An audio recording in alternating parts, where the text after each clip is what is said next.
지금 또 예수 그리스도를 위하여 갇힌 자 되어 갇힌 중에서 낳은 아들 오네시모를 위하여 내게 간구하노라. 그가 전에는 내게 무익하였으나 이제는 나와 내게 유익함으로 내게 그를 돌려 보내노니 그는 내 신복이라. 그를 내게 머물러 있게 하여 내 복음을 위하여 갇힌 중에서 내 대신 나를 섬기게 하고자 하나 다만 내 승낙이 없이는 내가 아무것도 하기를 원하지 아니하노니 이는 너와 선한 일이 억지같이 되지 아니하고 자유로 되게 하려 함이라. 아멘. 먼저 말씀 들어가기 전에 혹시 여러분 이 노래 기억할지 모르겠습니다. 한번 들어주세요. 그래서 인기를 누렸던 사이먼 앤 가펑클이라고 하는 가수가 불렀던 험한 세상 다리가 되어 라고는 제목입니다. 아마 저 나이 때는 이 고등학교 때 이거를 불렀는데 무슨 뜻인지도 모르고 흥얼흥얼 따라서 부른 적이 기억이 좀 납니다. 그래도 지금 40년이 넘는 그때에 정말 대단한 이 곡이었던 것이죠. 내용인지 그렇습니다. 1절만 우리가 방금 읽었었는데 당신이 작게 느껴질 때에 두 눈에 눈물이 고일 때에 내가 눈물을 닦아 드릴게요. 내가 당신의 편이에요. 사는 게 힘들어지고 친구 하나 찾을 수 없을 때 험한 물결 위에 다리처럼 나를 누워 드릴게요. 험한 물결 위에 다리가 되어 나 그대 마음 편하게 해드릴게요. 이런 내용이거든요. 참 따뜻한 가사잖아요. 내가 다리가 되어서 당신이 좀 편해질 수만 있다면 이 세상, 이 험한 세상에서 말입니다. 그런데 오늘 성경에도 한 사람이 또 다리가 되어지기를 자청합니다. 내가 다리가 되어줄 테니 이거거든요. 이게 이제 바울입니다. 바울도 세상에서 다리가 되어지기를 자원해서 산 사람이었었습니다. 오늘 이제 제가 설교를 하면서 먼저 빌레몬서라고 하는 이 책은 1장 한 장으로 되어져 있고 25절, 그러니까 내용이 아주 짧습니다. 빌레몬이라고 하는 그 사람에게 자기의 바울의 개인적인 어떻게 편지를 이렇게 보내는 사적인 편지이기도 합니다. 이게 어떻게 성경이 될 수 있었느냐라는 이 말들이 많이 있었지만 그러나 그 내용을 보게 되면 하나님께서 우리에게 바라고 요구하시는 것이 무엇인지를 확실하게 보여주고 있는 이 책이기도 합니다. 여기서 오네시모라고 하는 사람이 나와요. 이 오네시모는 이 노예입니다. 그리고 그 주인은 빌레몬이에요. 그래서 이 노예된 이 오네시모를 잘 부탁한다. 이렇게 빌레몬에게 부탁을 하는 그런 편지로 이렇게 보면 되겠습니다. 지금 어떻게 된 일인지 오네시모라고 하는 저 사람이 주인의 집을 나왔어요. 그리고는 지금 바울에게 있는 거예요. 그 바울의 감옥 안에 같이 갇혀져 있는 거예요. 왜 이 친구가 왜 이 빌레몬이라고 하는 그 집에서 나왔을까? 여러 가지 이유가 있죠. 그러나 가장 우리가 성경에서 그냥 학설이라고 하면서 정석으로 받아들여지는 게 저 노예 오네시모가 집에 있는 물건을, 주인의 물건을 훔쳐가지고 도망을 갔다 이 말이에요. 그래서 군인들에게 잡혔어요. 이 잡힌 이 노예가 감옥에 들어갔는데 그것이 하필이면 바울이 있는 감옥이었다 이 말이에요. 그런데 이 바울은 한 사람이 들어오니 이건 누워서 떡 먹기죠. 앉아서 계속 복음을 전합니다. 그리고 그가 그리스도인이 되져요. 완전히 바꾸어져요. 선한 그리스도인이 되어집니다. 자, 그러면서 바울이 다시 이 친구를 돌려보내려고 합니다.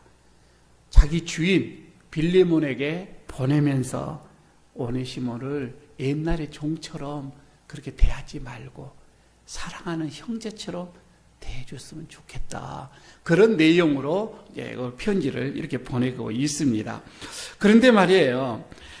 좀 더 여러분들 설교의 이해를 돋구기 위해서 그때 당시 이 바울이 이 글을 쓰고 있는 그때 당시 로마가 세계를 거의 장악을 할 때 로마 시대거든요. 1세기란 말이에요.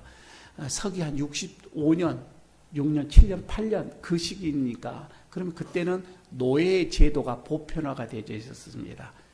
지금 요즘에 우리로 보면은 고용주가 있고 그다음에 근로자가 있는 뭐 자연스러운 것처럼 그때는 이런 노예 제도가 아주 자연스럽게 이루어졌던 그런 시대이기도 합니다.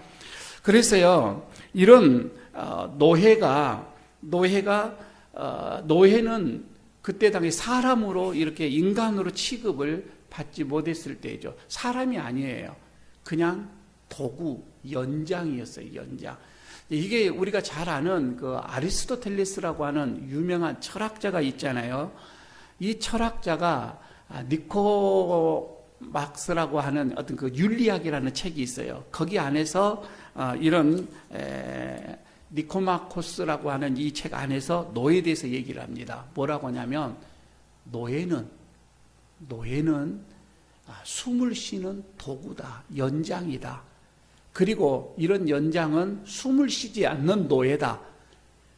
그러니까 연장의 비유를 했다 이 말이에요. 그러면서 노예하고 주인하고는 어떤 감정, 어떤 윤리 이런 것은 없다. 이루어지지가 않는다. 관계가 성립이 되지 않는다. 우정 이런 것 없다. 아니, 세계적인 철학자가 그때도 그렇게 얘기를 했었습니다. 쉽게 말하면 노예는 그냥 물건이에요.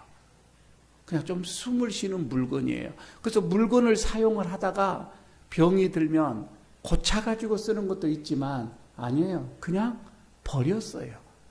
그때 당시는 노예를 그렇게 사용을 했던 것이지요. 이 그림 한번 보실래요? 이 그림은 이거는 이제 로마 시대 노예고, 이 그림은 가만히 보세요. 아니요, 그 뒤에 있죠. 노예를 싣고 가는 배예요, 배. 지금 노예들을 이렇게 짐처럼 이게 실었죠. 그러니까 사람으로 생각하지 않으니까 짐짝으로 이렇게 생각한 거예요. 노예를 차곡차곡 쌓아 실었습니다. 그래서 미국으로 운반했죠. 이거는 뭐냐면요, 배를 만들 때에 어떻게 하면은 저 노예들을 많이 실을까 해서 설계도를 이렇게 만든 거예요. 가능하면은 한 개라도, 한 명이 아니라 그들은 한 개라도 더 많이 실으려고 배를 저렇게 설계도를 만든 거예요. 그렇게 해서 수많은 노예들을 싣고 나르고 날렸죠. 얼마나 많이 죽었겠어요. 저기 안에서 거반 죽어갑니다. 이게 언제까지 한 줄 아세요? 이 노예 제도는 링컨 대통령이 노예를 자유선언을 할 때가 1862년 9월일 거예요. 그러니까 1860년 9월까지 노예 제도는 보편화가 돼 있었어요. 여러분, 그때 말입니다. 그때지. 그러면 이 바울이 지금 이 글을 쓰고 있는 이때에 이 노예 제도는 더 심했습니다. 그런데 바울이 지금 여기에서 주인의 물건을 훔치고 도망가는 노예는 이건 훨씬 더 심각합니다.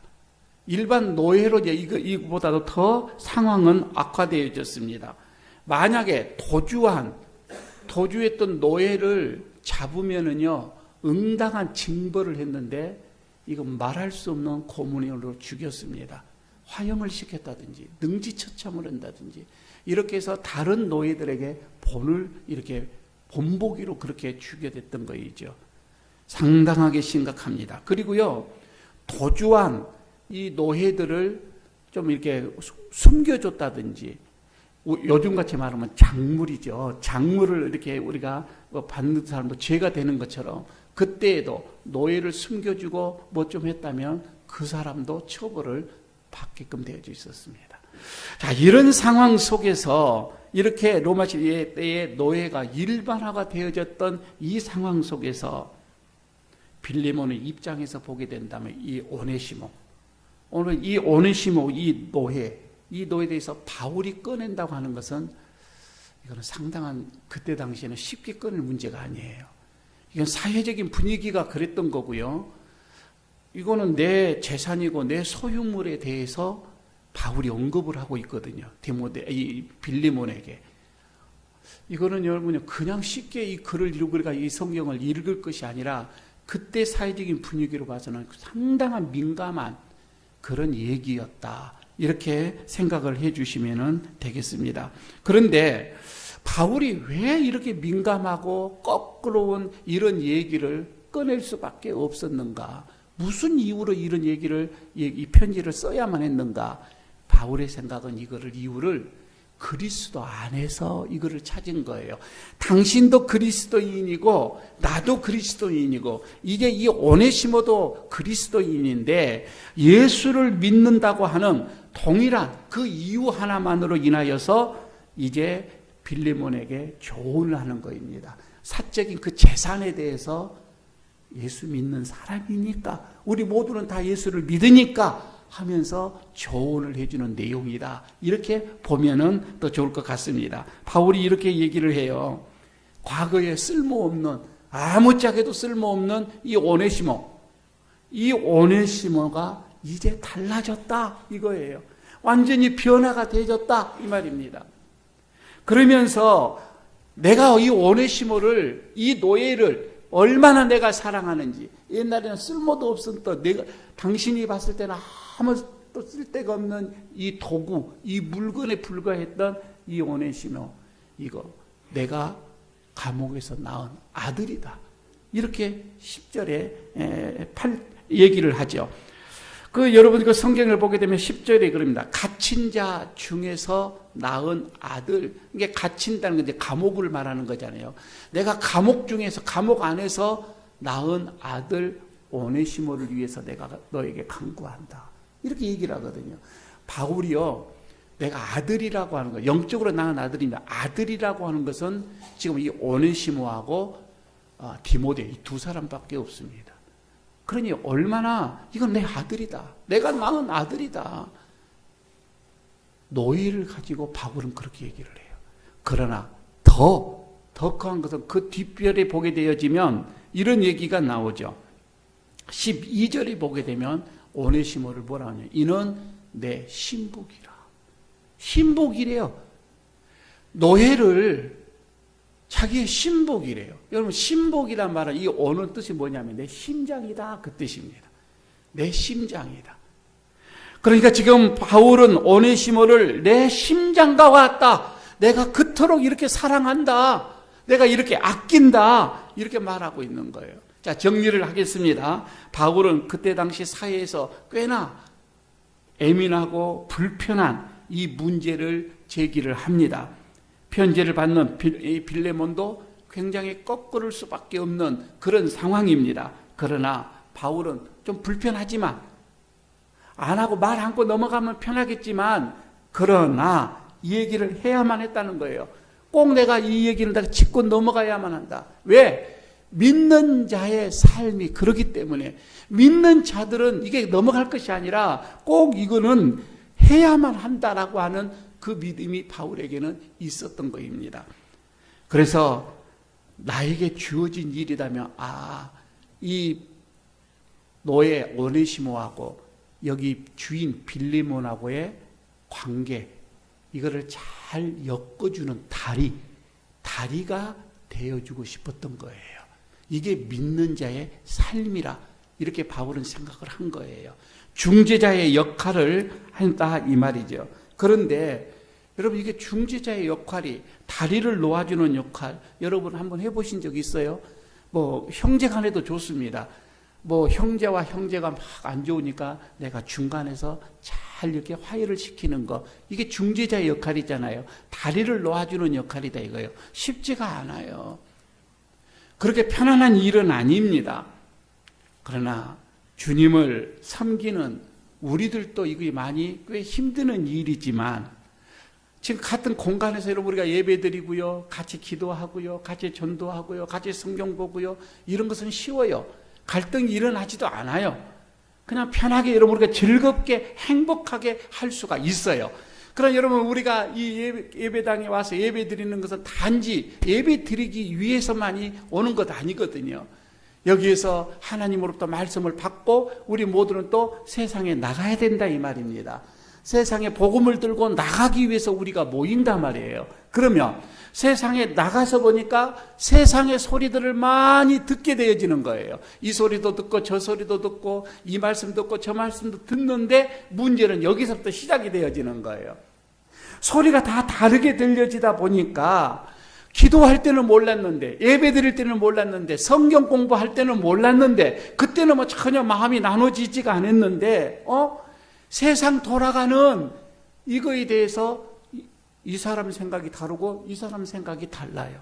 정치에 대해서도 이 사람 생각이 다르고 저 사람 생각이 다른 것처럼 말입니다. 교육의 문제도 그렇습니다. 문화의 문제도 그렇습니다. 모든 세상의 이제 일들이 생각이 다 다르다라고 하는 다른 생각들을 접하게 되어지는 거이죠. 문제는 여러분 여기서 있습니다. 그 사람도 어느 정도 일리가 있으니까 이게 맞다라고 생각하고 이 사람도 그렇게 생각하니 맞다라고 그렇게 주장을 하게 되잖아요.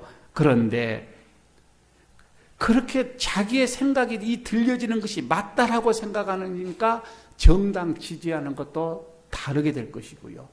경제의 어떤 이런 정책의 문제도 다르게 생각을 하게 될 것이고요.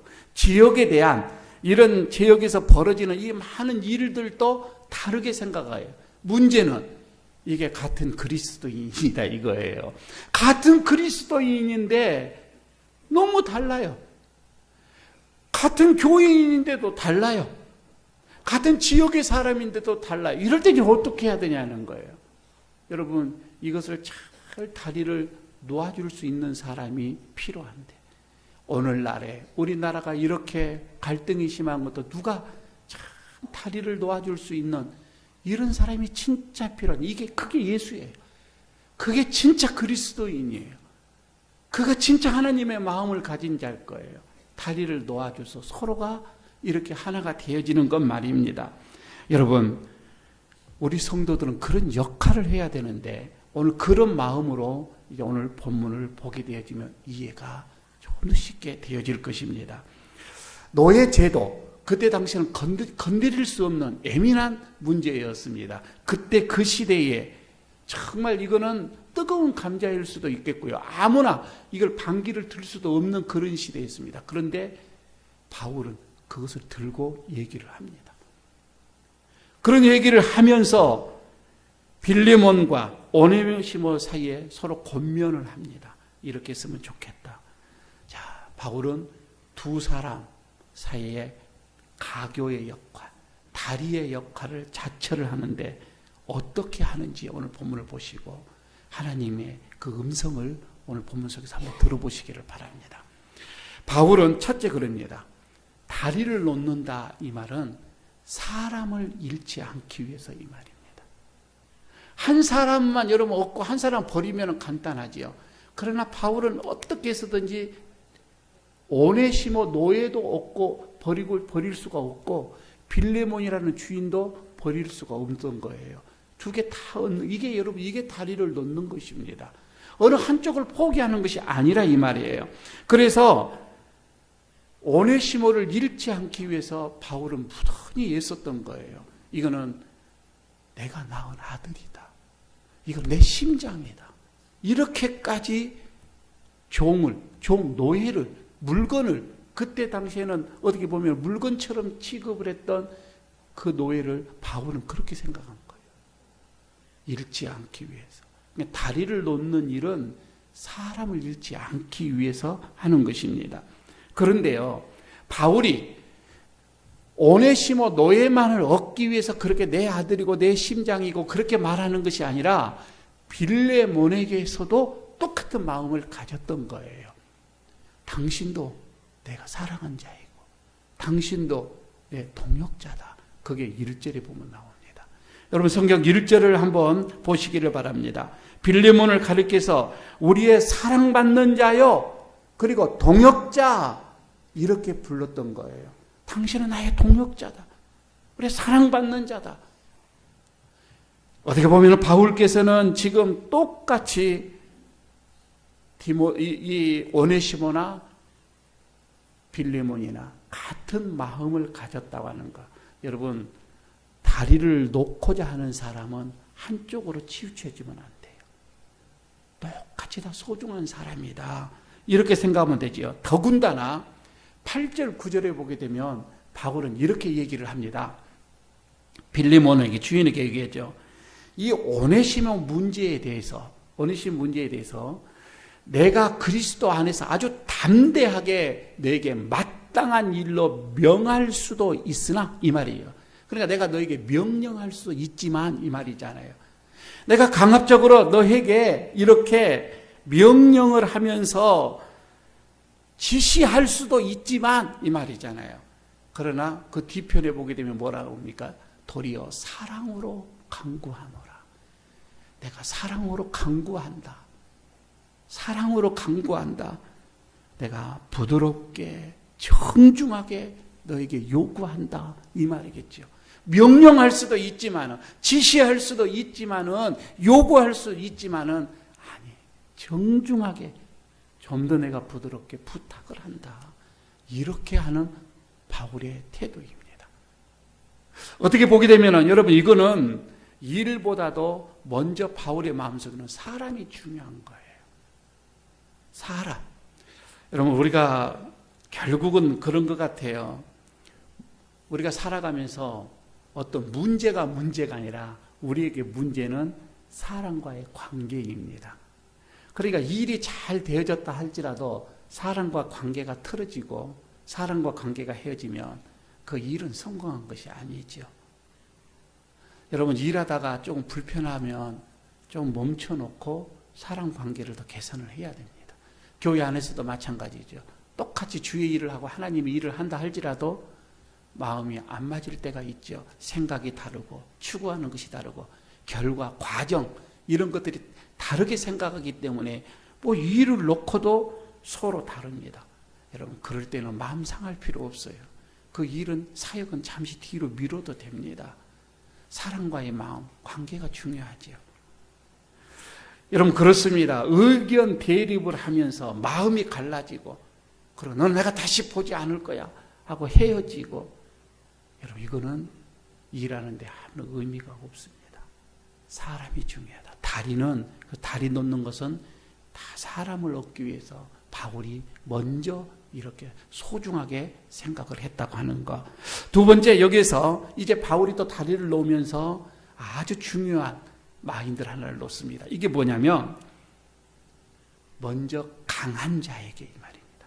약자에게가 아니라 강한 자에게, 있는 자에게 미처 생각하지 못한 것들을 생각하도록 권면해 주는 것입니다.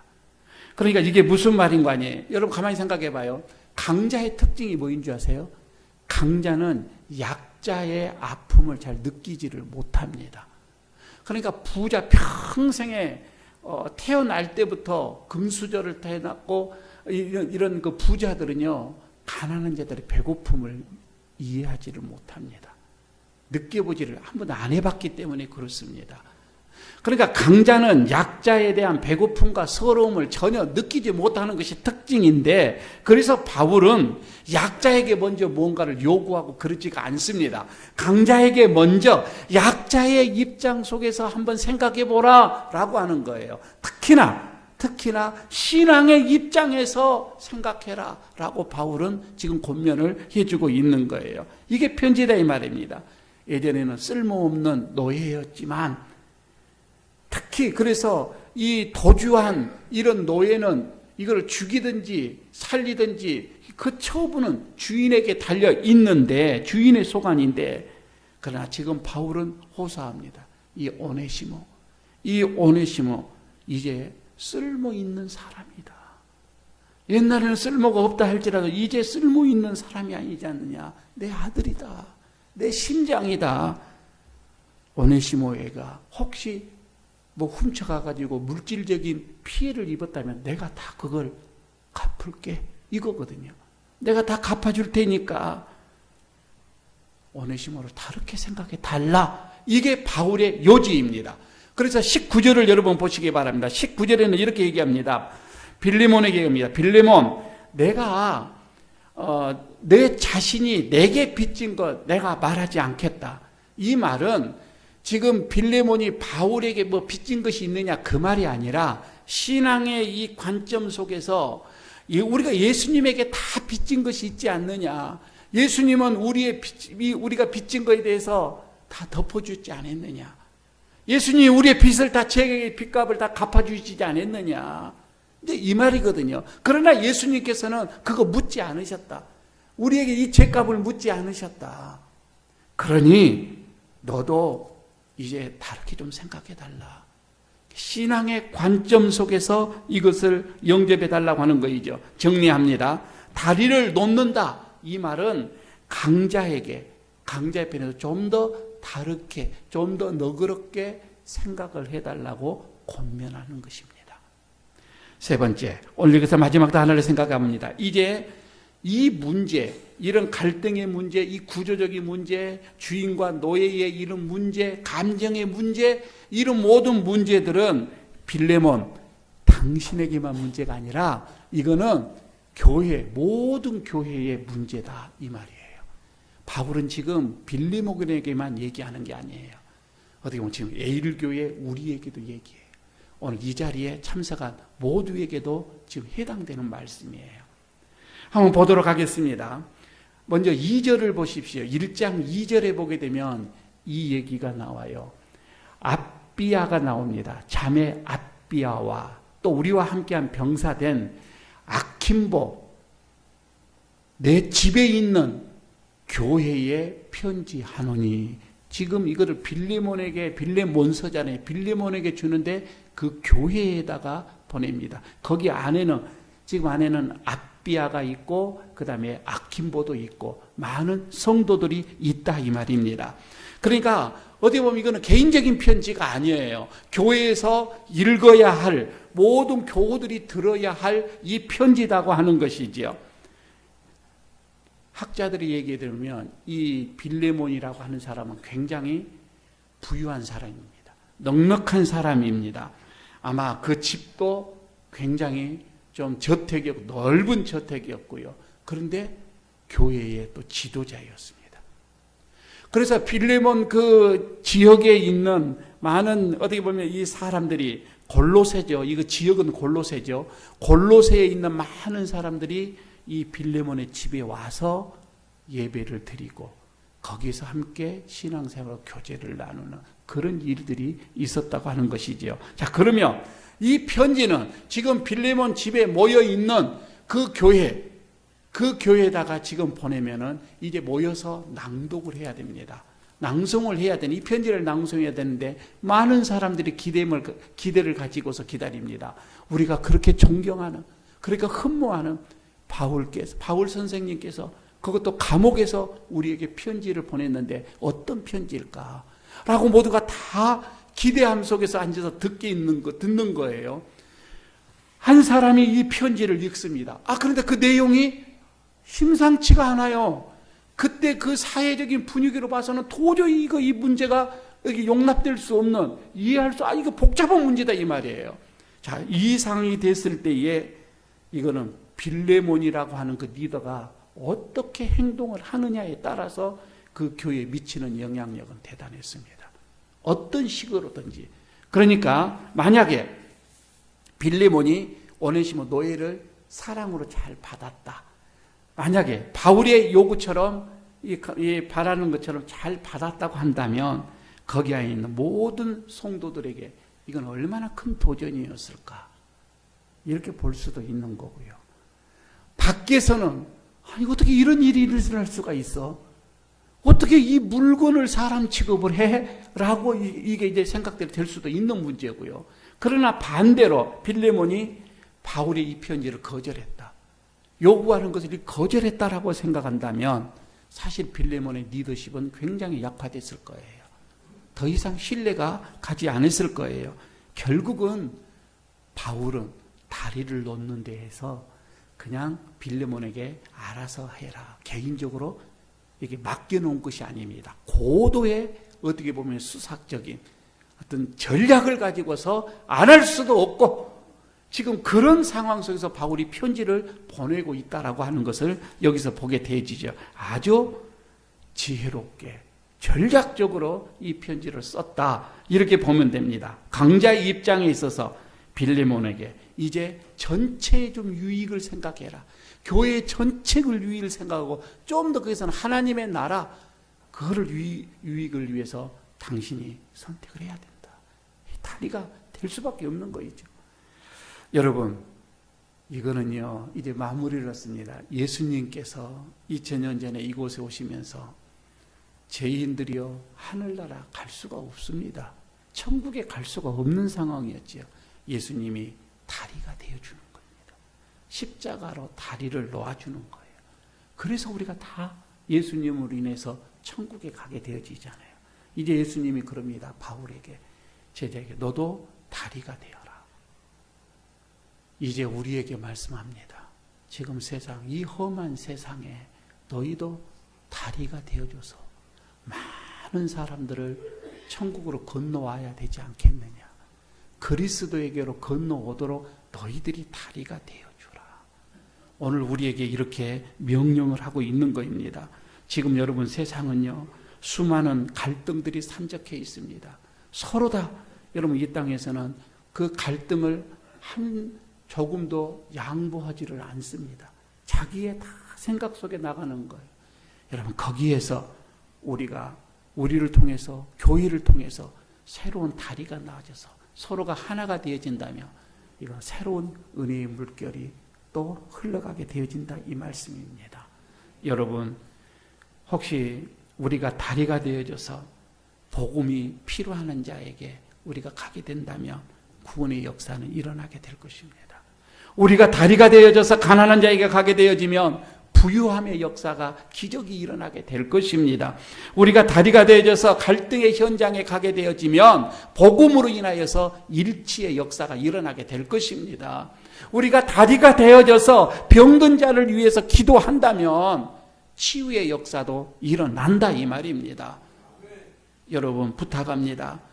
우리에게는 감정이 있죠. 어떨 때는 그 감정이 상해 있습니다. 상한 감정으로 인해서 절대로 사람 잃지 마시기 바랍니다. 여러분 이런 변덕스러운 나의 이 성격 때문에 사람과 멀리하고 헤어지는 일이 없으시기를 바랍니다. 여러분 이런 애곡된 시선, 온전하지 못한 내가 바라보는 이 애곡된 시선으로 인하여서 여러분 사람과 등을 지는 일이 없기를 바라겠습니다. 무엇보다 나의 편협된 고정관념 이걸로 인하여서 애톨배기가 되지 마시기를 바랍니다. 사람과 더불어서 가십시오. 그리고 강자에게 늘 새로운 관점, 신앙의 관점을 알려주고 모두가 다 함께 살 수 있도록 이게 다리가 되어주는 것입니다.